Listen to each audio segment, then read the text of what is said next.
Good morning. I'm Connie Wayne from. Is this okay? Okay. I'm from the Department of Dermatology, and I'm really excited to share with you some of the advances in the field of dermatology related to melanoma screening. So first, we have to go over a little bit of background information just so that we're on the same page, and then we'll take a cursory view at some of the newer technologies have come up over the past few years, most of which are in either imaging or other technologies. And because we're limited by time, it'll be kind of a very cursory view. So many of you probably know this already, but just so that we start on the same page, just going over a few of the definitions related to staging. So stage 0, or melanoma in situ, is melanoma that's really limited to the top layer of skin or the epidermis. It's got a very good prognosis, cured with surgery. Invasive melanoma is basically anything that is not melanoma in situ. So it's melanoma that has invaded into the dermis beyond the epidermis. And we stage it based on how thick or how deep that melanoma is. And then advanced melanoma really refers to stage 3 or 4 disease, where it's spread to the lymph nodes or to distant organs. So melanoma, as Dr. Albertini said, accounts for a significant portion of cancers in the U.S. Now, in dermatology, we see a lot of skin cancer, and melanoma actually is quite uncommon because basal cell and squamous cell carcinomas are far more common. But melanoma does account for a significant portion of the deaths related to skin cancer. It's the 6th most common cancer in the U.S., although by now it may have moved up in rank. This was data from 2019. And one of the most concerning things is that melanoma cases are rising fairly rapidly and steadily over the past few decades. And let's take a closer look at that trend here on the next slide. So as you can see on the right, incidence has been, that blue line has been increasing steadily over the past few decades.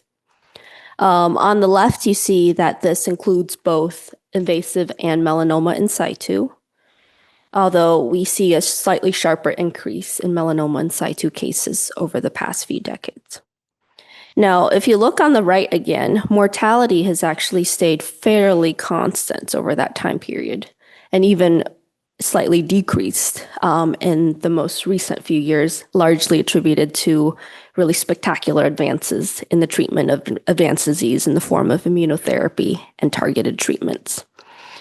Now, given this data, some people have started to ask, is this overdiagnosis? Now, overdiagnosis means that we're diagnosing medical conditions that actually would never cause problems in the patient's lifetime. You probably have heard of this in the context of prostate cancer, where increased PSA screening led to cases of prostate cancer that really are very low grade and would have never caused problems to be diagnosed in patients who otherwise get treatments and get side effects from these treatments. So the fact that mortality has stayed so stable despite a really significant increase in cases of melanoma really suggests that there's probably some element of overdiagnosis. However, we really need more work to figure out which tumors are the bad actors versus which ones are the ones that would have caused no harm. So that's an ongoing field of research. So historically, there was a push for skin cancer screening in the 70s and 80s. Since then, the field really has turned towards a more risk assessment-based approach to determine how to screen and whom to screen. So why do we need to assess risk? So there are 258 million adults in the US, based on the last census in 2020. There's only 11,500 practicing dermatologists. If we were to screen every adult in the US on an annual basis, each dermatologist would have to see 22,000 patients in the course of a year, which is certainly not something that is feasible. So there are a lot of risk factors that have been identified. Certainly we see melanoma in our older patients more often, but there's more melanoma in people who have had prior skin cancer, either melanoma or other types of skin cancer, people who have fair complexions or large numbers of moles or atypical moles. UV exposure. is a big risk factor as well. Exposure to either natural sunlight, tanning beds, and getting sunburns. Occupational exposures, immunosuppression, and then finally some genetic syndromes can predispose people to have multiple melanomas. Now, risk is largely assessed clinically, but there have been tools that have been developed over the years to try to help clinicians assess risk. One of the ones that is more readily accessible was developed by the Melanoma Institute of Australia. They have a lot of melanoma cases in Australia, as you might know. And so they developed this risk assessment tool, which you can access on their website. It's meant for clinicians to use with patients, but really anyone can access it. And then it lets you enter your age, some risk factors, and it gives you predicted risk for developing a first melanoma. Now, this is for someone who's never had melanoma. They have a separate one for developing a second melanoma. So now that we've covered the background, we can move on to the new technologies. So total body photography is not exactly new. So this has been used for decades, ever since film cameras were available. We still have patients who come in with stacks of images that they've had taken over the years in a manila folder. But now we have technology that makes this a lot more feasible to obtain and save the images and compare them with the advent of digital photography. So basically the premise is that you take photos of each area of the body, helps us keep track of the moles that are there and help monitor them. And now with technology, we can actually combine it with dermoscopy. So dermoscopy is basically using a magnifying glass with a strong polarized light to allow us to see some of the structures that otherwise are not visible to the naked eye. And there are technologies that make this a little bit easier to take photos rather than having a photographer come in and take a lot of photos. We have computer programs that can help us. So lots of technologies are out there. They range from really portable equipment to like ultra portable, where it's on a smartphone and it's connected to the cloud, to really fancy 3D scanners that are like a CT scanner and take up a whole room. So let's see how this works. So when we add dermoscopy to it, what essentially happens is at the first visit, the patient gets what we call mole mapping photos colloquially, so a photo of general body areas. Any atypical moles are identified, and then they get dermoscopy photos, so those really up-close photos. And then when the patient comes for follow-up, the photos get repeated, and then they're compared. And then ones that really have not changed over a few years are regarded as benign. And then, of course, any new lesions are picked up as well. So in clinical use, so this is an example from the literature. So this is a 23-year-old who has had prior melanoma and family history of melanoma. So he's at pretty high risk for getting others. And he was monitored for several years using this technology. You can see the photos here on top, which are the total body photography photos. And then some atypical lesions were monitored over time. So this is one on the chest, and you can see it's been fairly stable over a few years of monitoring. But then in April of 2008, it developed a small dark spot on the periphery. Patient came back for follow-up 6 months later. That small spot was darker. So at that point, the decision was made to biopsy. And the diagnosis was melanoma in situ. So this technology really allows us to see changes early and make the diagnosis early. So that's something that we can work with. So what can we do with this technology? So the hope for the ideal scenario is that this will allow us to not biopsy so much because we're able to monitor, really avoid biopsying things that are benign.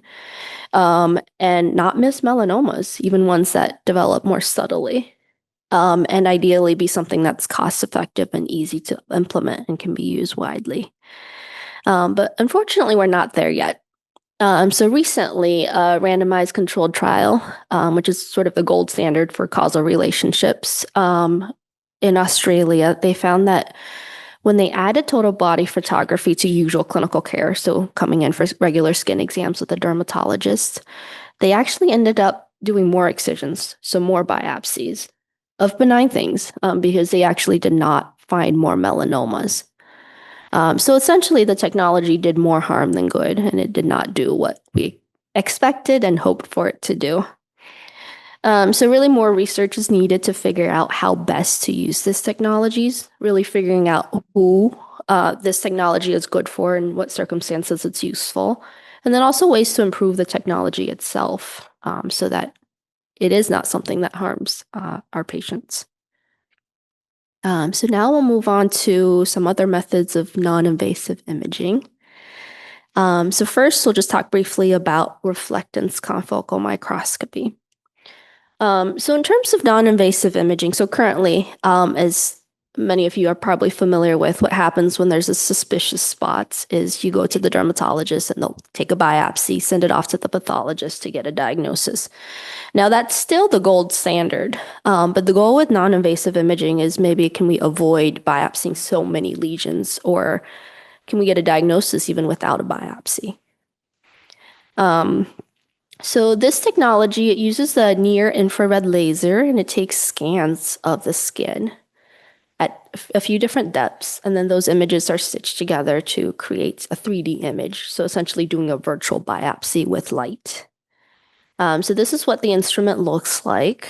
So you can see there's a scanner that's attached, and that gets placed on the skin over a lesion. And then this is an example of what the pictures look like. So that's a lesion on the skin. It's actually a melanoma in this case.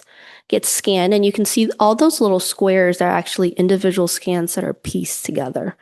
So as you can imagine, that's a pretty time-consuming process to image one lesion. And so this technology is really not used widely currently. Because it's got quite a few limitations. So it's limited to very small spots on the skin. It can't see very deep. So really just to the upper dermis is how much this can penetrate the skin. And of course, in places where the skin is a little bit thicker or there's hair like the scalp or the palms and soles, it's not very useful. The equipment is pretty expensive. It takes time, so we can't really go around and photograph every single mole or suspicious lesion with this. It's really something that can be used on a few at a time. And a lot of expertise is needed to interpret those images. As you can see, those images, the computer doesn't give you a diagnosis. It gives you those images. And of course, the quality of the images can vary quite a bit too. So the second technology that's been developed is something called multispectral imaging. Now that's used in dermatology. It's used in other fields as well. Essentially what this does is it uses different wavelengths of light to probe the skin. And the advantage of using different wavelengths is that the different wavelengths actually interact differently with structures and molecules in the skin. So it allows us to see melanin, allows us to see hemoglobin, where they are, how concentrated. And then the other advantage is that actually different wavelengths of light penetrate the skin differently. So as we saw from the reflectance confocal microscopy, if you use infrared light, it can actually see a little bit deeper into the skin than we would otherwise. So in practice, only a few machines have been commercialized. One of the earlier ones was something called Melifind. So this was FDA cleared in 2011. You can see what the device looks like on the right. It was designed for use by dermatologists to really assess pigmented lesions and see if they're melanoma. It does a pretty good job. So it has a high sensitivity, meaning that if something is a melanoma, it's a pretty good chance that this machine will tell you that it's a melanoma, sensitivity of 98%, but a very low specificity. So specificity means that if something's not melanoma, the machine will tell you correctly that it's not melanoma. So unfortunately, it's not very good at that. So it led to many biopsies of benign lesions. It really wasn't widely adopted for that reason and for many others. It's highly specialized. It is something that's quite expensive. And so in 2017, the company stopped manufacturing it. Now, the latest entry into this field is something called DermaSensor. So this was FDA approved or FDA cleared. It's a device just last year. It's actually designed for use by PCPs or primary care to assess suspicious skin lesions. And it doesn't just look for melanoma, it actually looks for more common types of skin cancer as well, such as basal cell carcinoma and squamous cell carcinoma. Again, it's a pretty good technology, high sensitivity, around 96%, and still low specificity, but a little bit better, around 20%. And you can see what the device looks like on the bottom there. Essentially, it's a smartphone with a probe.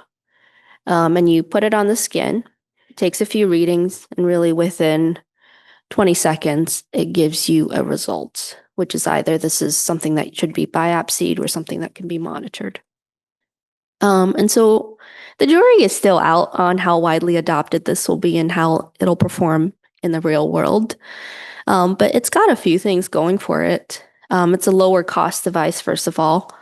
It's much easier to use, as you can see. It's basically something that you can keep in your pocket, more or less like your smartphone, versus a piece of costly equipment that needs to be wheeled around. And it's really doing something different. So it's reaching a wider audience. So it's being used to diagnose not just melanoma, but other types of skin cancer. Not diagnose, but to determine which ones are suspicious and need to be biopsied. And it's really increasing access to dermatology care by providing PCPs with this tool that can save patients from needing to go to the dermatologist in some cases, or at least keep some patients from needing to see the dermatologist. They don't need a biopsy. So we'll see how this performs. Probably hear more in a few years. And then I just wanted to touch briefly on AI as well. Now, you've probably seen AI in other parts of your life, but it's coming in dermatology as well. Some of the technologies we talked about, they actually already incorporate AI. So AI helps us interpret the data from all these photos, the dermoscopy, monitoring lesions over time, seeing which ones have changed. And then really the multispectral imaging is all interpreted by the computer and it spits out a result for you. But one of the interesting things in the field of AI is using AI for decision support. So not to replace your clinicians, but really to enhance their accuracy. There have been a number of studies done in this regard over the years. And what's interesting is that a lot of them found that AI is really comparable to expert dermatologists who are experienced, but it can really help increase the accuracy of primary care physicians, physician's assistants, or even trainees. So it's something that is probably coming on the horizon as the decision support tool. And then lastly, I wanted to talk a little bit about teledermatology and really access to care and how that might help in that regard. So access to dermatology, unfortunately, is limited by geography and also limited by available resources. So the number of dermatologists that are out there and also the wait times for appointments. So this is a map showing the number of dermatologists practicing in each county of Wisconsin. It's a few years out of date, but still fairly accurate. And as you can see in red, those are the counties with no dermatologists. And then as the colors shift towards blue, that's the counties with more dermatologists, which is here in Dane County and also in the Milwaukee area. So as you can see, for a lot of people who live up north in our state, they have to drive really far to see a dermatologist, and sometimes that can be a huge barrier. So what is teledermatology? Essentially, telemedicine is just using tools that we all know about, your smartphone, video conferences, the internet, to really bring medical care and education to remote places. And it can be useful in improving access in dermatology. So let's see examples of how this might work. So for someone living in a remote area, they may not have a dermatologist, but they'll have a primary care doctor who's usually close. So if they go to their primary care doctor and they have something on their skin that's growing and suspicious, the primary care doctor can take a photo of it, send it to a dermatologist who doesn't need to be in the local area, can be even in a different state for that matter. And the dermatologist can take a look at the photo and determine if a biopsy is needed. In a lot of cases, the primary care doctor can do the biopsy, so the patient can get all the care that they need without having to travel. And another example of what we use it for, so for triage. So say you find something on your skin that's suspicious. And of course, we know here in our system, unfortunately, wait times are pretty long for dermatology.